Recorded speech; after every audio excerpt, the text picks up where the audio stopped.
ॐ अज्ञानतिमिरन्धस्य ज्ञानाञ्जनशलाकया चक्षुरुन्मीलितं येन तस्मै श्रीगुरवे नमः। नमो विष्णुपादाय कृष्णपृष्ठाय भूतले श्रीमते भक्तिवेदान्तस्वामिनिति नामिने। नमस्ते सारस्वते देवे गौरवाणी प्रचारिणे निर्विशेषशून्यवादी पाश्चात्यदेशधारिणे। जय श्री कृष्ण चैतन्य प्रभु नित्यानंद श्री अद्वैत गदाधर श्रीवासादि गौरभक्तवृंद। हरे कृष्ण कृष्ण कृष्ण हरे हरे, हरे Ram Ram Ram Hare Hare. So GITAMRITA BINDU session 9 questions. Session number 9 questions. Let us see the questions now. This question is asked by Ajay from Jaipur. Everything we see is God's energy only, that is nature, humans, mind, law of karma, etc. And there are so much allurements in the material world that deviation from right path is possible at every step. And at the same time, God has given us a fickle mind which is full of desires. Why did God create such a world where we find ourselves trapped in our own desires and where we are always dissatisfied at the end of the day, no matter what pleasure we pursue? So why He made this world and what does He want from us? Nice question. Good. See, when I joined IIT Bombay, it was a huge campus, like 500-600 acres of land, and many buildings, many playgrounds. There are more than 50-100 clubs. So many clubs. So many students I saw, they got into many extracurricular activities like sports, or sometimes some of them were into different type of clubs, giving presentations, doing this, doing that.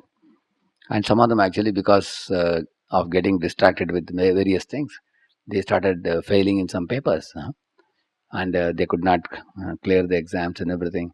After that time was over, 4 years of BTech, some of them could not graduate.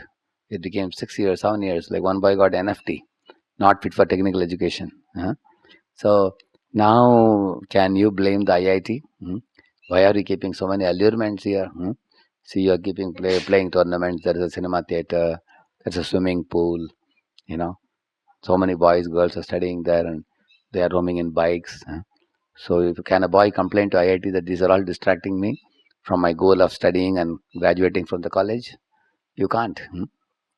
They will say that you mind your own business. You have come for earning a degree. Earn your degree. Don't get distracted, they will say. Same way, we all have to graduate from this material world and go back to spiritual world. And that's the goal for which we have got the human body. And allurements will be there. What to do?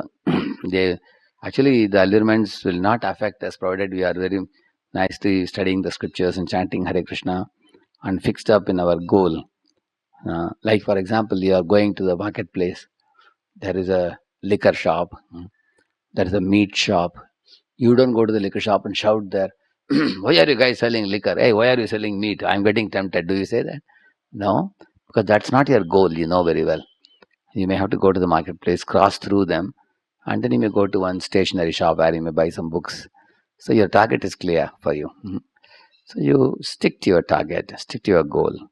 And in this world also, if you study Bhagavad Gita regularly and chant Hare Krishna, stay in company of devotees, the allurements can't do anything to you. Maya is powerless if you are taking Krishna's shelter. Second question by Ajay.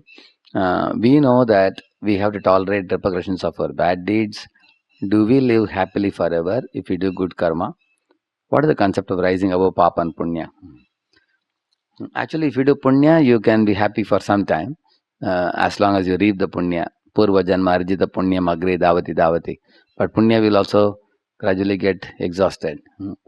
And if you do pap, then sufferings will come. That will also get exhausted. But we should do Krishna karma. Like you're chanting Hare Krishna, taking darshan of the Lord, reading Bhagavad Gita, coming to these classes. This is called spiritual karma. Akarma, we call it. This produces amritam results, immortal results, which will go with the soul. This is the only thing which will go with the soul. Punya, papandal will get exhausted in their next life. But the bhakti sukriti, we call it, which is like a golden count, that will go with the soul, and that will become ripe, more and more ripe, and it becomes extremely ripe, you become a lover of God, then you go back to Godhead. So yes, you will live happily forever when you go to spiritual world. Okay. Subrat from Raukela is asking, we see Arjuna gives his reasons according to scriptures. So how come he is unaware of the distinction of soul and body and gets attached to the bodies of his relatives? Uh, Actually, Arjuna is never in illusion, but Lord Krishna puts him in illusion. He is requesting Arjuna that you please do this drama in the beginning. You are my pure devotee, and you will cry and you will put the bow down. Then I will speak Bhagavad Gita. Let us do this. So all the guys who are reading Bhagavad Gita, let them benefit. Like that, Krishna requested Arjuna. So Arjuna agreed. Because Nitya Siddhas like Arjuna will never forget Krishna even for a moment. They are always in remembrance of the Lord.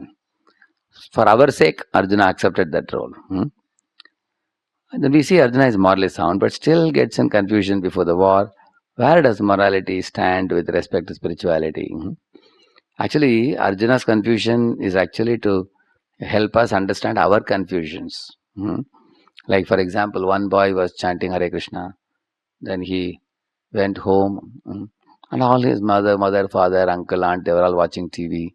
They all laughed at him and said, "Hey, why are you chanting Hare Krishna? Look at us, we are enjoying TV, we are enjoying movie, we are scot free. Look at you, you are like a sadhu baba."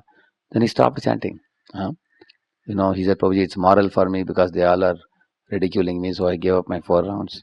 So you people have such a morality, you see. Then I told them, actually, we all have to fly our own planes. Your uncle, aunt, they have to fly their planes. Mother, father, they have to fly their planes.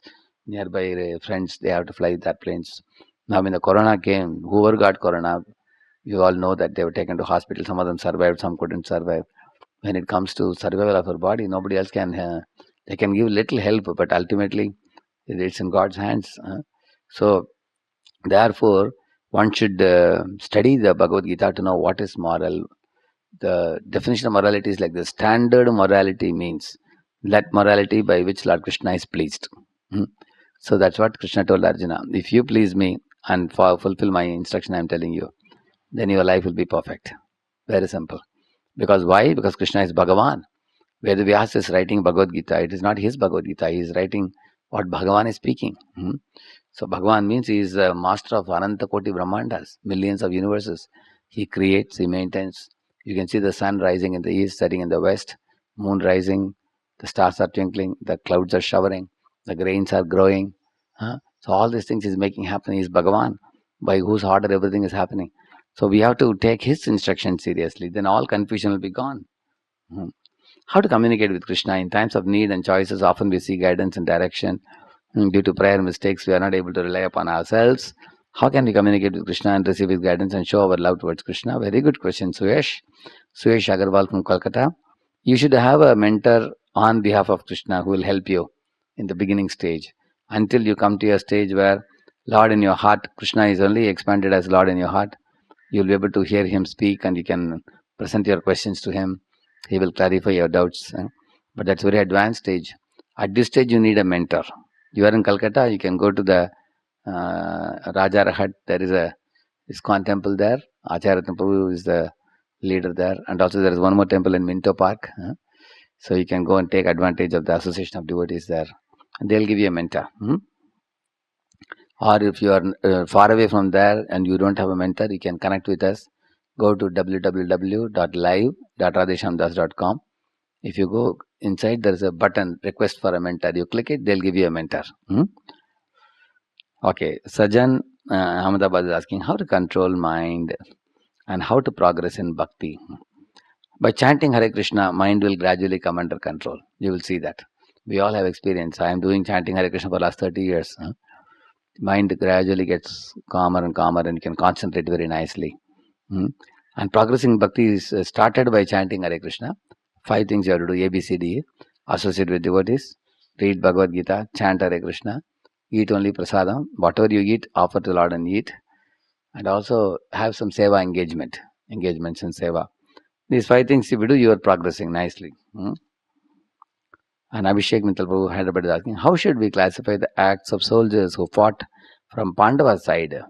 Adharma, Dharma, or Parodharma. Similarly, why did Krishna allow Abhimanyu to get killed in such a brutal manner? Wasn't he acting on the path of Parodharma?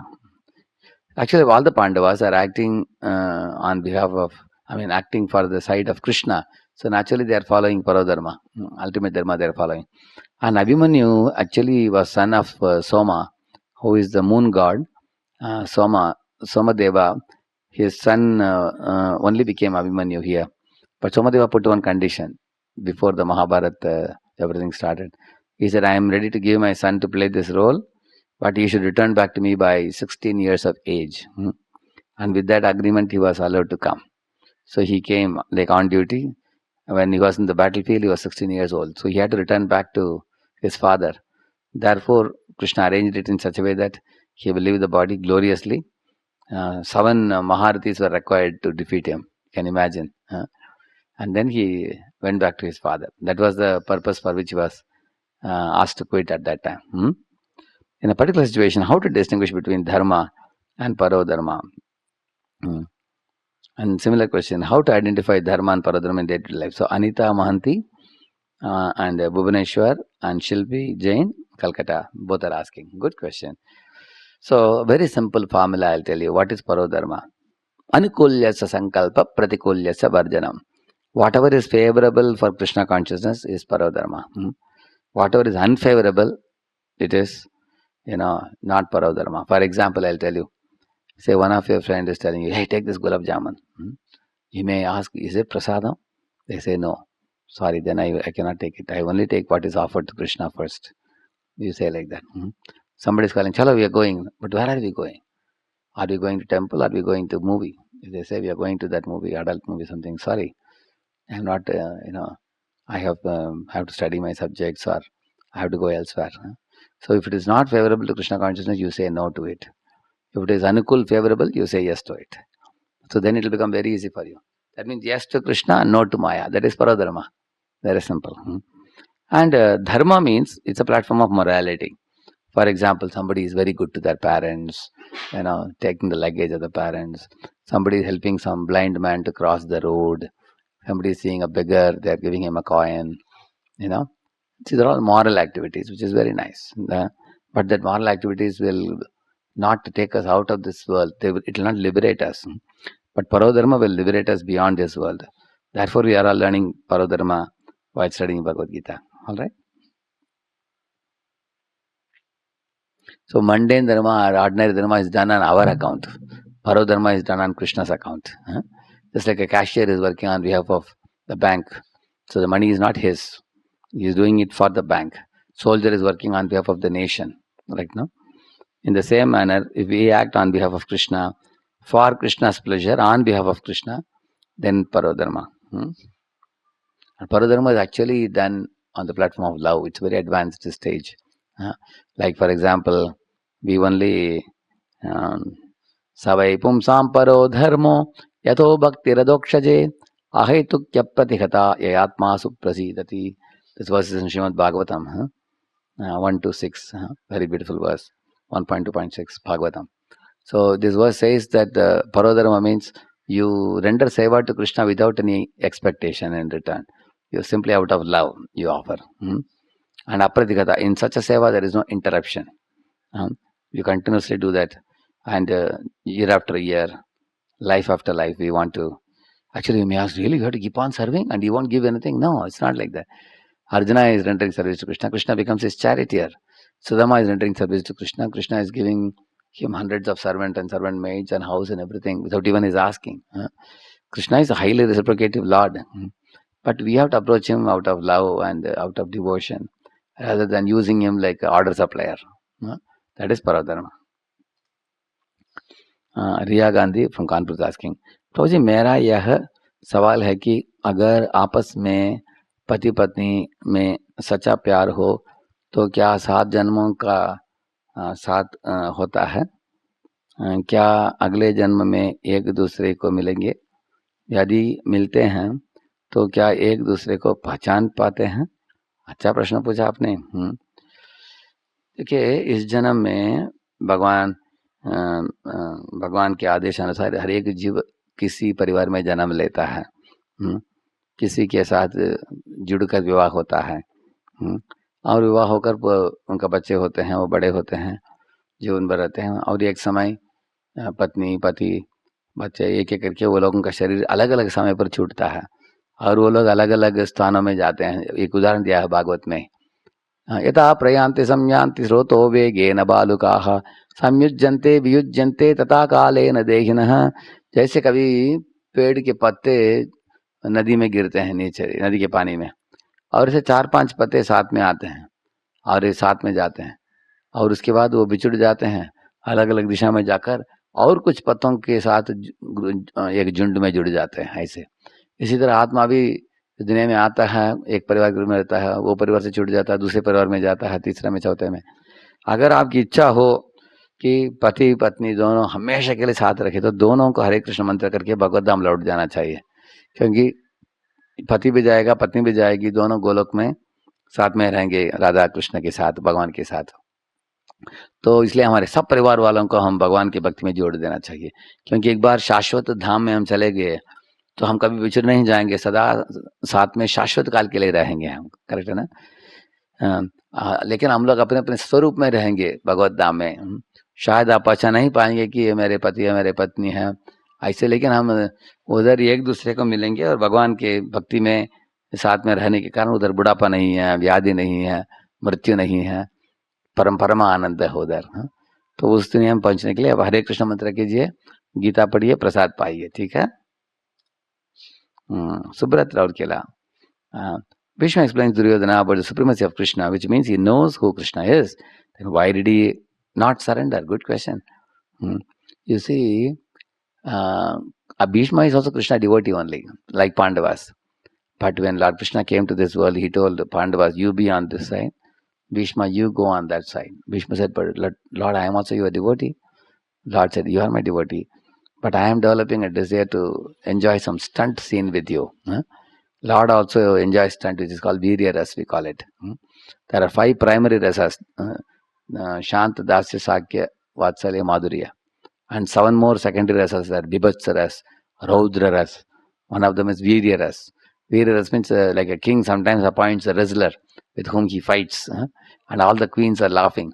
And the wrestler is not an enemy of the king, he is paid by the king, monthly salary. So he is also doing kushti over the king, and king is punching him. Like that, the Lord wants to enjoy in the spiritual world, nobody wants to fight with him. So Lord comes in this world, he requests one of the devotees that you be on that side, I'll be on this side, we will enjoy the stunt. Like that Krishna did with Bhishma. Otherwise, Bhishma is a wonderful devotee of the Lord. In fact, he surrendered to Krishna by agreeing to be on the Kaurava side to give pleasure to Krishna in the battle. Correct, no? In our daily life, we most probably are following mundane dharma, being totally unaware of our spiritual dharma. What is our spiritual dharma? And how can we practically follow it? Sincere question, very good question. So, Subrat, you can begin with chanting Hare Krishna. Have a picture of Krishna in your table. Whenever you eat, keep a plate of food in front of Krishna, close your eyes and chant 3 times. Hare Krishna, Krishna Krishna, Hare Hare, Hare Ram, Ram Ram, Hare Hare. And while chanting, you thank the Lord for the grains and vegetables that he is giving you. Thank him. So you are eating the food which is offered to Krishna. You are chanting Hare Krishna. Keep a copy of Bhagavad Gita as it is by Prabhupada. Read it every day, 1 shloka a day. You read it. And in your Raurkela, there is a very nice center also near NIT college we have. If you don't know where it is, you can write to us. voicemedia.pune @gmail.com. I will connect you to Dasharath Priya Prabhu and Yogalakishar Prabhu. There are wonderful devotees there. I'll connect them to you and you can go there. In this way, you begin these are all spiritual dharma. You make a beginning like this. And although Maricha had very evil intentions, but during his death, he called out the names of the closest and dearest associates of Ram, Sita and Lakshman. He must have attained some spiritual platform. See, he called Sita and Lakshman with what intention? Hey Sita, hey Lakshman. The whole idea is Sita and Lakshman, I am calling you so that I want to create a fear in your heart about the situation of Ram, so that Sita will force Lakshman to leave. And then Lakshman will come searching for Ram. In the meantime, Ravana will come and take Sita away. Ha ha ha ha, that's my goal. Is that a good intention? Such evil-minded Rakshasa, isn't it? His calling the name has no meaning at all. He is actually terrible. He has a terrible bad attitude. Huh? But all these demons who are killed by the Lord, they attain Brahma Jyoti. Because Lord is divine, He sends them to that position. But there they don't get the association with the Lord. They will only relax there. Shanti, Shanti, Shanti. Yeah, we have completed this session. Shri Prabhupada ki